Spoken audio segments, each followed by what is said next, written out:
He sat in the emergency council meeting, watching the faces of the alien leaders. The attack had failed, but it had shaken everyone. 23 people had died, and many more were hurt. But something unexpected had happened too. Species that never worked together had joined forces to fight the attackers. "The human ambassador saved my children," a Trade Federation merchant was saying. He helped evacuate civilians while diplomats hid in their safe rooms. Nam stood up. "This is true. Ambassador Park used our emergency channels to save lives. He showed more courage without weapons than many showed with them." The council chamber was different now. The force fields were down. The guards stood together instead of apart. The crisis had changed things.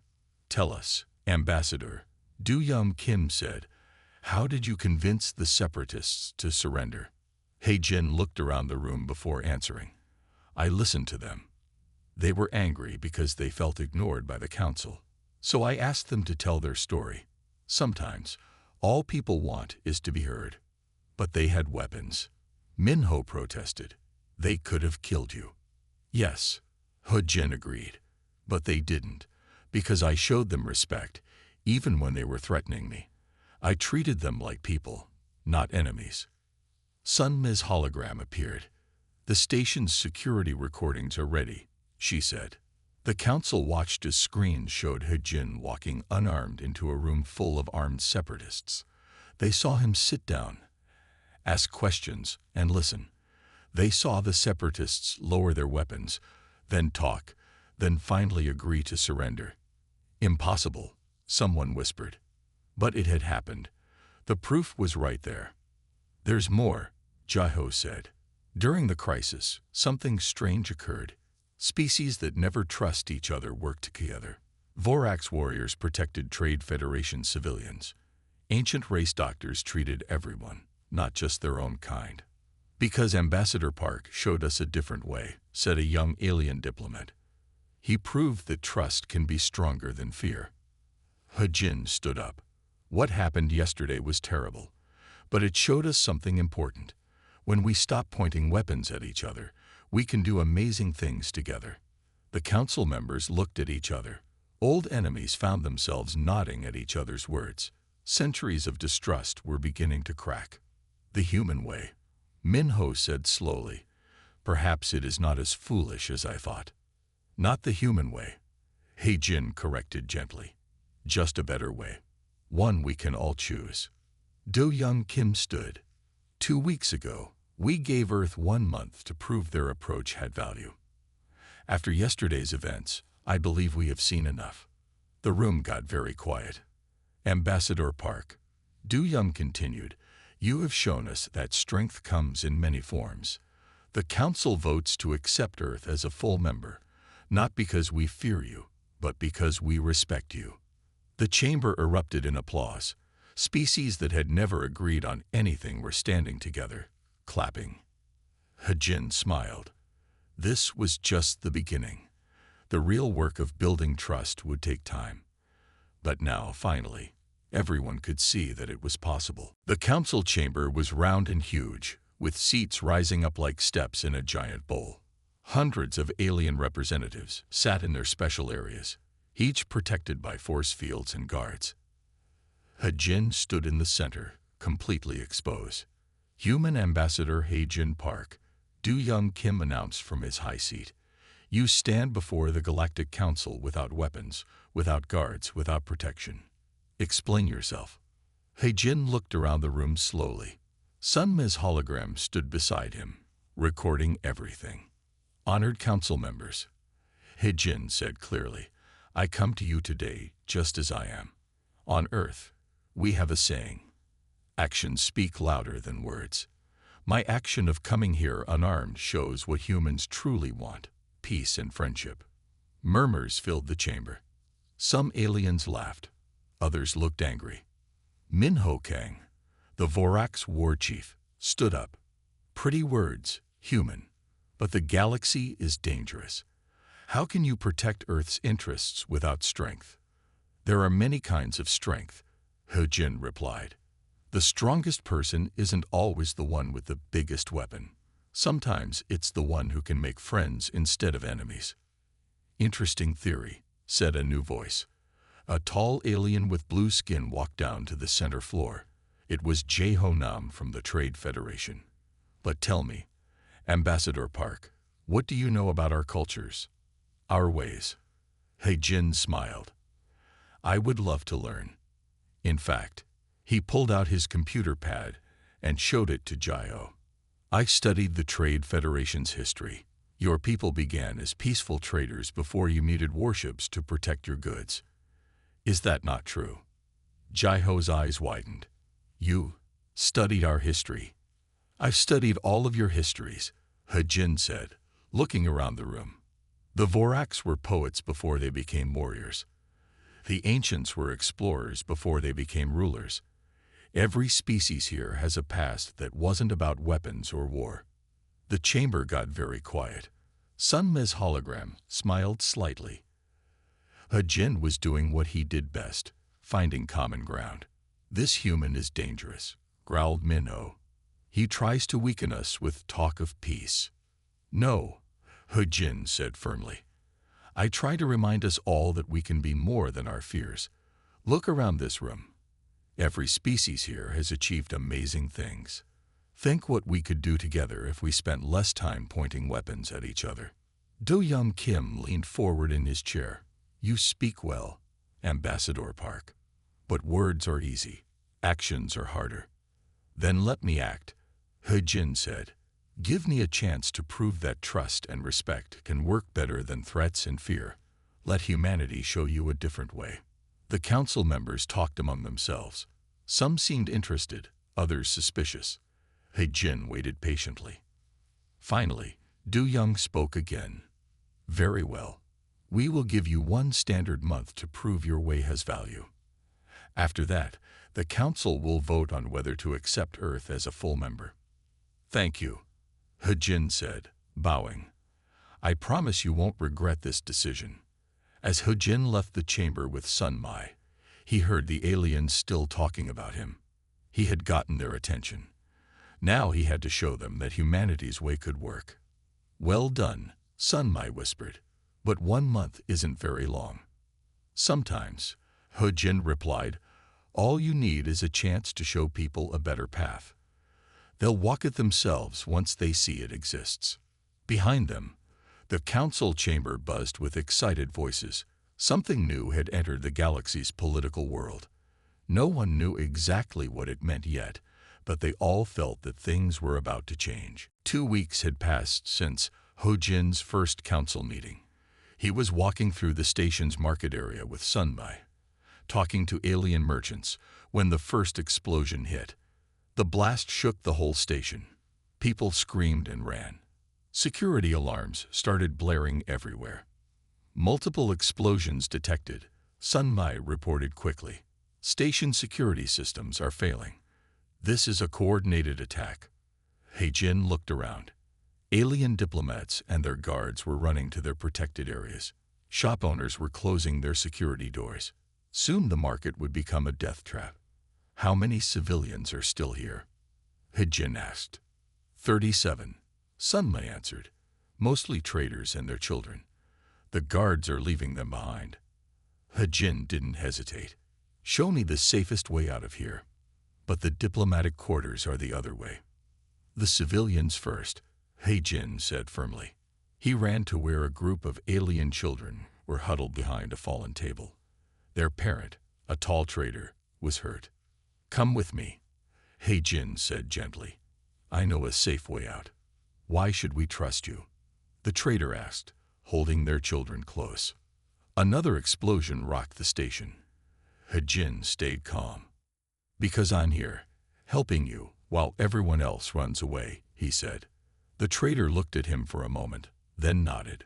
Soon, other civilians joined them. Jin led them through back corridors that Sun Mai found on the station maps. Security forces are being overwhelmed, Sun Mai reported. The attackers are separatists from 3 different species. They're trying to destroy the council. They reached a sealed door. Behind it was safety, but the lock was broken. I can't hack it, Sun Mai said. We need a security override. He-Jin looked back at the scared civilians. He couldn't fail them. Then he remembered something. Call Jaiho Nam, he said. The Trade Federation always has backdoor access to security systems. Jaiho answered quickly. Ambassador Park, where are you? All diplomats should be in the secure zones. I'm with civilians who need help, He-Jin said. There are children here, Jaiho. Please. There was a pause. Then the door clicked open. Thank you, He-Jin said, but Jaiho had already hung up. They got everyone through the door just as more explosions hit. In the safe zone, medical teams took care of the injured. Parents hugged their children, crying with relief. Ambassador Park. It was Min-Ho Kang, the Orcs war chief. You should be in the diplomatic bunker. Why are you here with civilians? Because they needed help, He-Jin said simply. Isn't protecting the helpless more important than protecting ourselves?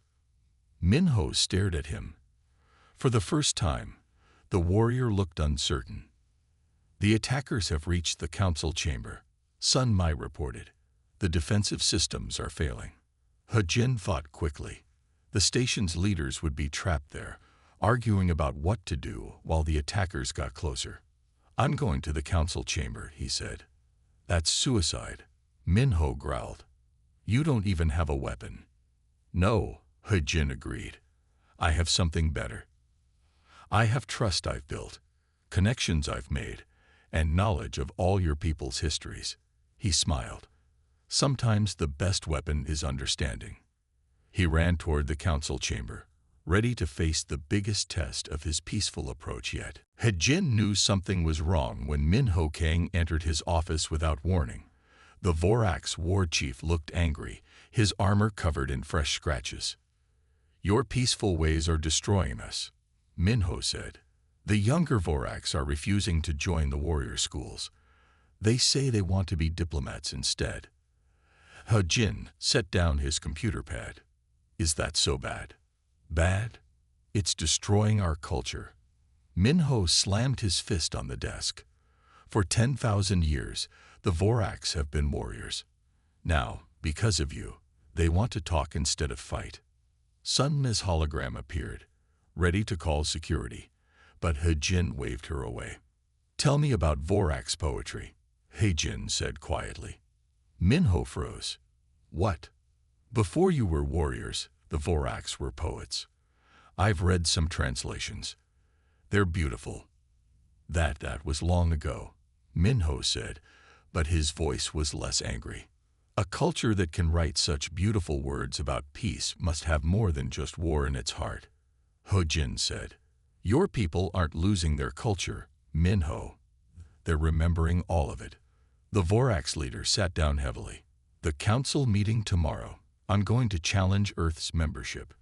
Many species support me. They say humans are making everyone weak. I'll be there, He-Jin said calmly. No weapons, as always, just words and truth. The next day, the council chamber was full. Min-Ho stood in the center, his armor shining. The human way threatens everything we are, he shouted. Look at what's happening. Trading ships without weapons, diplomats talking to each other without guards. This isn't how the galaxy works. He-Jin walked to the center. He looked small next to the warrior. The galaxy works, however. We choose to make it work, he said.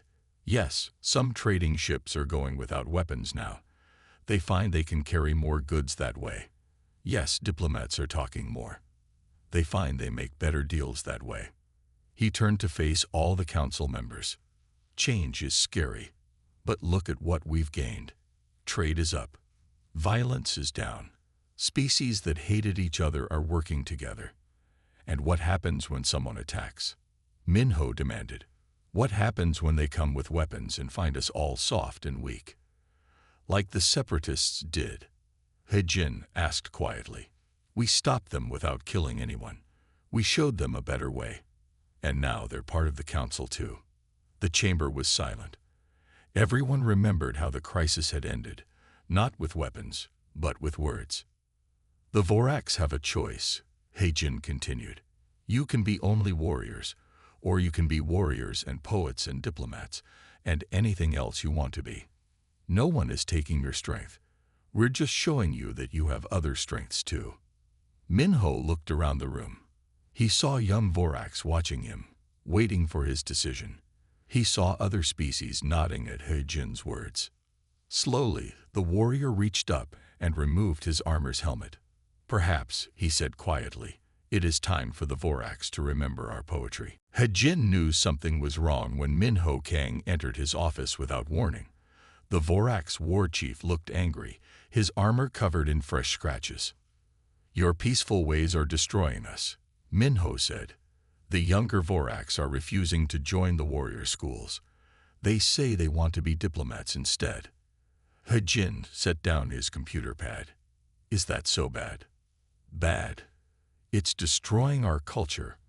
Minho slammed his fist on the desk. For 10,000 years, the Vorax have been warriors. Now, because of you, they want to talk instead of fight. Sunmi's hologram appeared, ready to call security, but Heijin waved her away. Tell me about Vorax poetry, Heijin said quietly. Minho froze. What?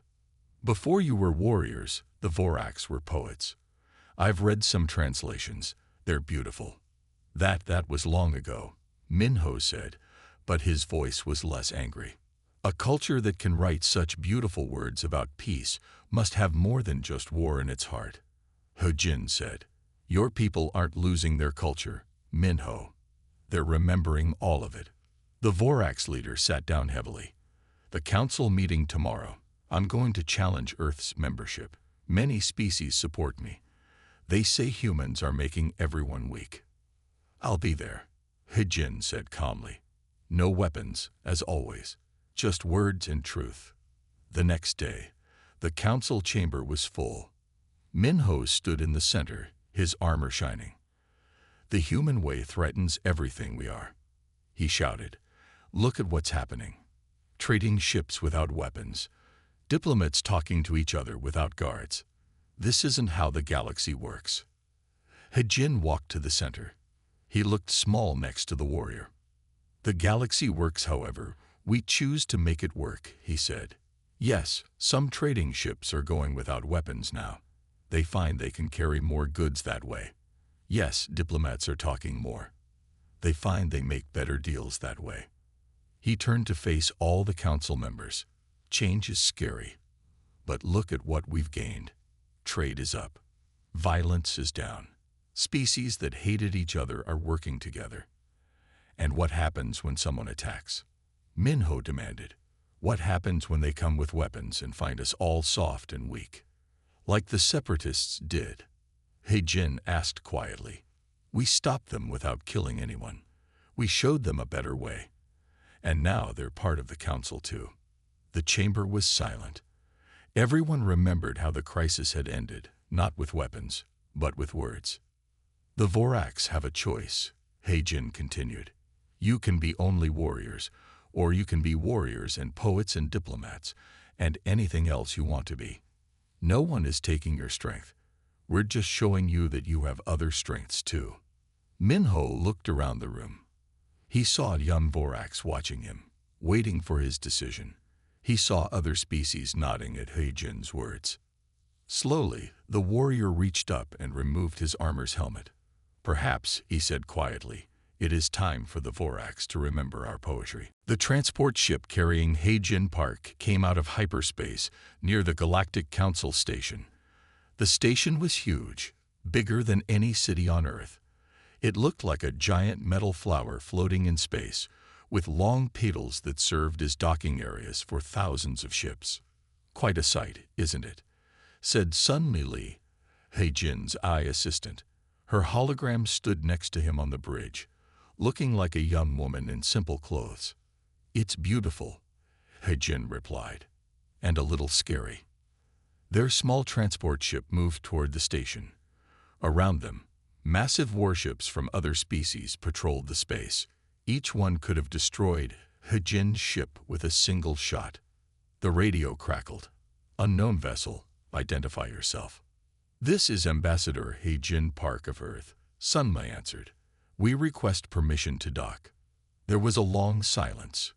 Then, "Earth vessel, our scans show no weapon systems. Is your defense grid offline?" "No," Sunma said. "We have no weapons or defenses. We come in peace." Another long silence. He-Jin could imagine the confusion on the alien controllers' faces. "Please wait," the voice said. He-Jin looked at the warships around them. Some had turned to face their small ship. He took a deep breath and stayed calm. "They're scanning us again," Sunmai reported. "Very thoroughly. They seem confused." Finally, the radio came back to life. "Earth vessel, proceed to docking Bay 47. An escort will meet you." Their ship moved slowly between the huge warships. He-Jin saw the symbols of different alien species on their hulls. The red spiral of the Vorax, the golden stars of the Ancients, the black diamonds of the Trade Federation. When they landed, He-Jin straightened his simple black suit. He carried no weapons, no armor, not even a protective shield. Just a small computer pad to help him translate alien languages. "Ready?" he asked Sunmi. "Ready," she said. "Though I should warn you, there are a lot of armed guards waiting outside." The ship's door opened. He-Jin walked out calmly, with Sunmi's hologram beside him. 20 alien guards stood in a half-circle, all holding weapons. Behind them stood a tall Vorax in red armor, Min-Ho Kang, their war chief and ambassador. "This is impossible," Min-Ho said in a deep voice. "No one comes to the council unarmed. No one." He-Jin bowed politely. "I do. We humans believe that true peace starts with trust." "Trust?" Min-Ho laughed. It sounded like rocks falling. "Trust gets you killed in this galaxy, human." "Maybe," He-Jin said. "Or maybe it opens doors that weapons cannot." A small alien pushed through the guards. It was a member of the ancient races, looking like a short gray human with large eyes. Do-Young Kim, the head of the council's senior faction. "Fascinating," Do-Young said, walking around He-Jin. "Either very brave or very foolish. Perhaps both." He waved at the guards. "Lower your weapons. Let us not threaten someone who comes with empty hands." The guards lowered their weapons slowly. Some looked uncomfortable, as if not holding a weapon at a stranger felt wrong. "Come," Do-Young said. "The council will want to meet this unusual ambassador." As they walked through the station's huge hallways, He-Jin saw many alien diplomats and their guards. Everyone stopped to stare at him. The unarmed human and his hologram companion. "They're sending messages to their governments," Sunmai whispered. "News about us is spreading fast." He-Jin nodded. He had expected this. Sometimes the best way to get attention was to be different. And no one in the galaxy's history had ever sent an unarmed ambassador to the council. "Your council chamber," Do-Young announced, stopping at a large door. "Are you ready, Ambassador Park?" He-Jin smiled. "I've been ready my whole life." The doors opened to reveal hundreds of alien representatives. The future of humanity would depend on what happened in this room. He-Jin walked in, empty-handed but full of hope. Sunma's hologram appeared in He-Jin's room at midnight. "Ambassador, wake up. Something is wrong." He-Jin sat up quickly. "What is it?" "I found strange messages between some old military leaders. They're planning something. Something big." The next morning, He-Jin met secretly with Jae-ho Nam in the station's garden. "You're right," Jae-ho said quietly. "The old military commanders are scared of these changes. They're planning to create a war between Earth and the Vorax." "How?" He-Jin asked. "They will attack a Vorax colony using ships that look like Earth ships. The Vorax will want revenge. Everything we've built will be destroyed." He-Jin thought quickly. "When?" 3 days. They've already built the fake ships." He-Jin looked at the peaceful garden.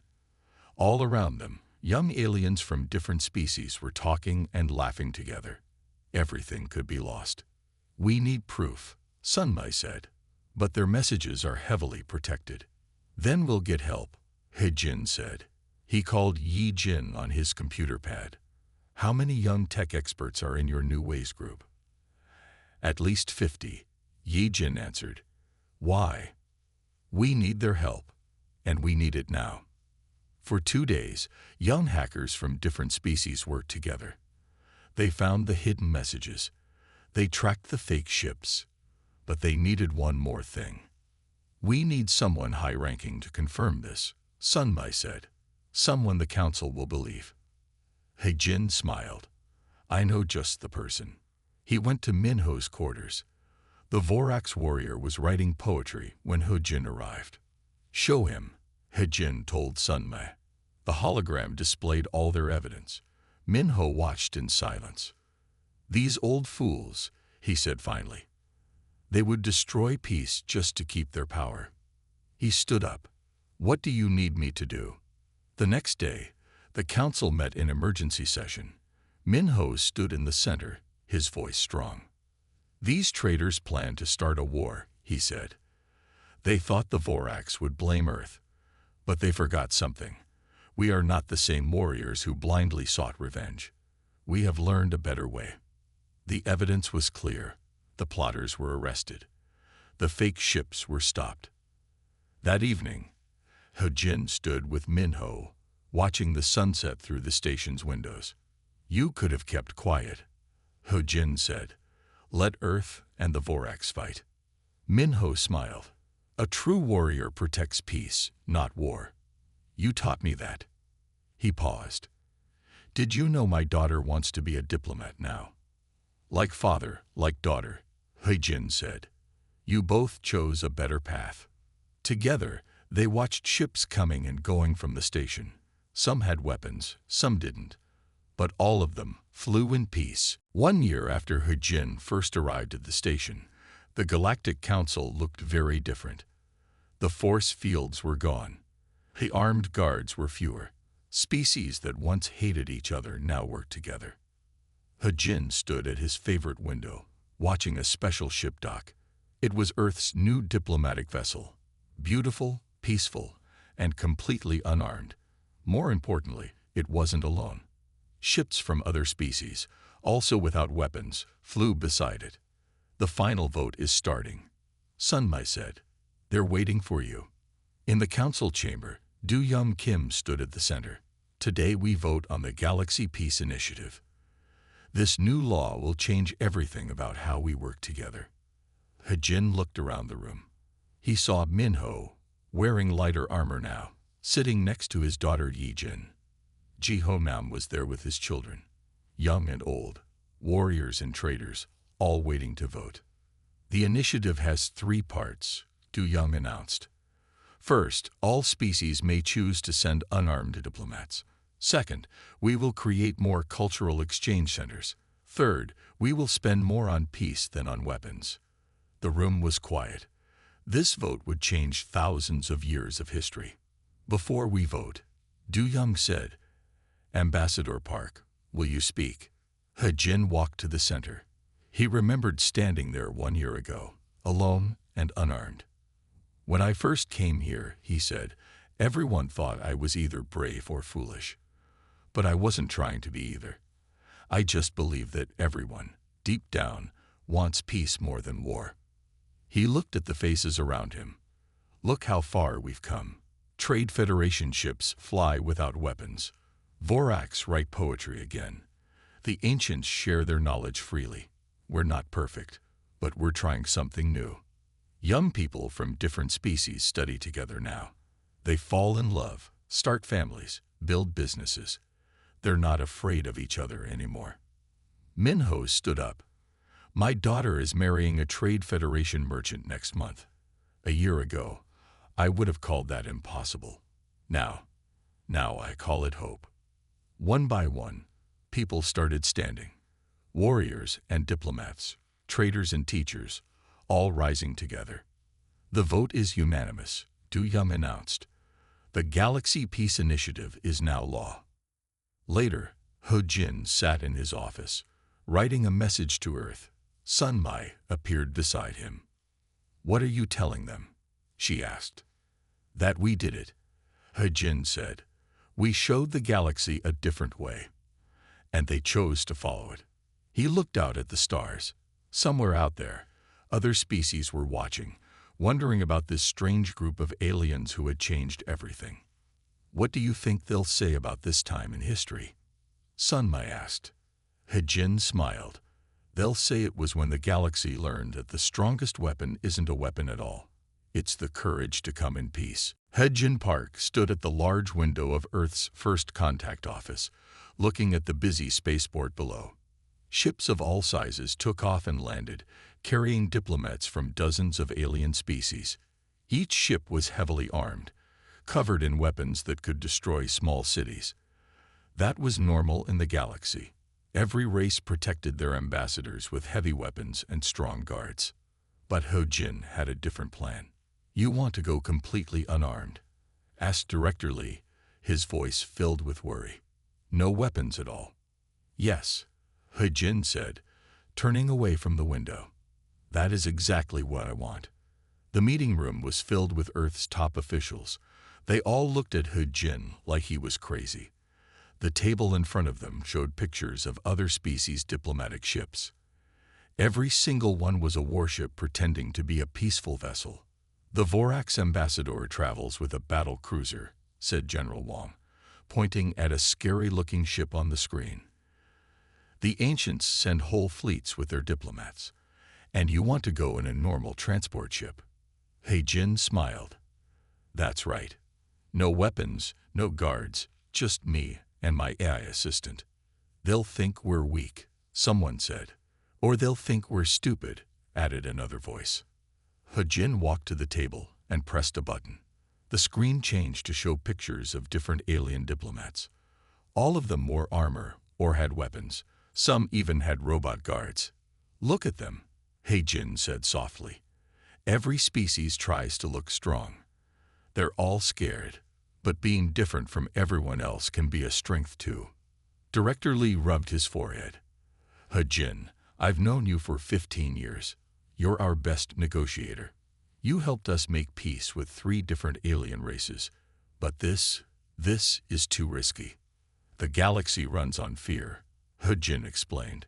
"Everyone is afraid of everyone else. They build bigger weapons, stronger shields, better armor. But what if we showed them something new? What if we showed them trust?" The room got quiet. He Jin looked at each person's face. He knew they were scared. Humans had only been part of the galactic community for 10 years. They were still new, still learning the rules. "Let me tell you a story," He Jin said. "When I was young, I visited a village in Africa. There was a conflict between 2 tribes. Both sides had weapons. Both sides were afraid. I went to talk to them without any weapons. They thought I was crazy at first. But then they realized something. A person who comes without weapons must be either very foolish or very brave. They decided I was brave, and they listened to what I had to say." General Wang shook his head. "Earth is not a village, He Jin. The galaxy is not Africa. These are alien species we barely understand." "That's exactly my point," He Jin said. "We don't understand them, and they don't understand us. So let's show them something they've never seen before. An ambassador who trusts them enough to come in peace, really in peace." Director Lee stood up and walked to the window. The sun was setting, making the spaceships glow orange in the evening light. "The AI assistant," he said finally. "Who will it be?" "Dr. Sunmi Lee," He Jin answered. "She's the best cultural expert we have." More silence filled the room. Everyone knew Sunmi's reputation. She had learned more about alien cultures than any other AI or human. Director Lee turned around. His face was serious. "If you die out there, Earth will look weak. The consequences could be terrible." "If I die out there," He Jin said calmly, "everyone will ask why someone would kill an unarmed ambassador who came in peace. That question will bother them more than any weapon could." The director looked at the other officials. One by one, They nodded slowly. Okay, Director Lee said finally. You have permission to go as Earth's ambassador to the Galactic Council. No weapons, no guards, just you and Sun Mei. He walked to He-Jin and put a hand on his shoulder. Don't make us regret this. He-Jin smiled. I won't. It's time to show the galaxy a different way. As he left the room, He-Jin felt excited. Soon he would meet the most powerful aliens in the galaxy. He would face them without weapons or armor, with nothing but his words and his belief that peace was possible. The galaxy would never be the same.